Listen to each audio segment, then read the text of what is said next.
Jambo na karibu kwa mara nyingine tena mtazamaji wa The World News katika kipindi hiki cha ulimwengu wa siasa. Mimi ni Adam Hussein na wakati huu tunaelekea huko nchini Ukraine ambapo inaripotiwa Urusi imefanya mashambulizi mabaya mno na hali ya vifo imezungumzwa na rais wa Ukraine Volodymyr Zelensky akisema mashambulizi mabaya waliofanya Warusi yamesababisha watu kuuawa na wengi kujeruhiwa.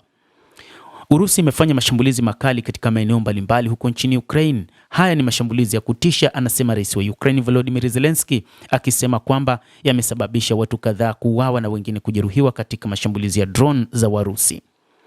Rais huyo amearifu kupitia mtandao wa X kwamba watu 4 wamekufa katika mikoa ya Odessa na Zaporizhia baada ya Urusi kushambulia usiku mzima na watu 10 wamejeruhiwa. Jumla Urusi ilifyatua drone 130 na makombora 8. Hii ikiwa ni kulingana na kiongozi huyo. Wakati huo mkuu wa vikosi vya drone nchini Ukraine Robert Brovdi ameripoti kuzishambulia meli zingine 12 za Urusi katika Bahari Nyeusi, 9 za mizigo, meli moja ya mafuta na moja ya kusafisha gesi na boti moja ya kuvuta meli. Kadhalika huko nchini Ukraine raia wanaandamana kwa siku ya 3 mfululizo ambapo wanadai kuondoka madarakani kwa Rais Volodymyr Zelensky ambaye kwa muda mrefu amesababisha hali ya nchi kutotulia. Ni mwaka wa 4 tangu kuanzishwa kwa operesheni maalum ya kijeshi nchini Ukraine iliyoanzishwa na Urusi, na hadi wakati huu idadi kubwa ya watu kutoka nchini Ukraine wamehama nchi yao na wengine wameuawa na wengine wamejeruhiwa vibaya kutokana na mashambulizi makali yaliyofanywa na Urusi.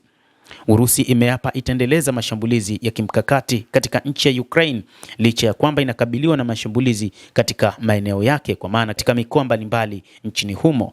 Maeneo mbalimbali ya Urusi yamekumbwa na mashambulizi pia. Katika maeneo walioyateka huko katika eneo la Donbas kumekuwa na mashambulizi makubwa ambayo yamekuwa yakifanywa na Ukraine, lakini pia ndani ya Urusi kwenyewe mashambulizi ya Ukraine yamekuwa yakiripotiwa mara kwa mara. Mtazamaji, endelea kutufuatilia, lakini nikusihi usisahau kulike, usisahau kucomment, kadhalika usisahau kusubscribe channel yetu hii ili upate habari hizi kwa mapana kupitia The World News. Mimi ni Adam Hussein, endelea kuwa nasi wakati wote, endelea kutufuatilia ujue ni nini kinachojiri katika ulimwengu nasi kupitia hapa The World News.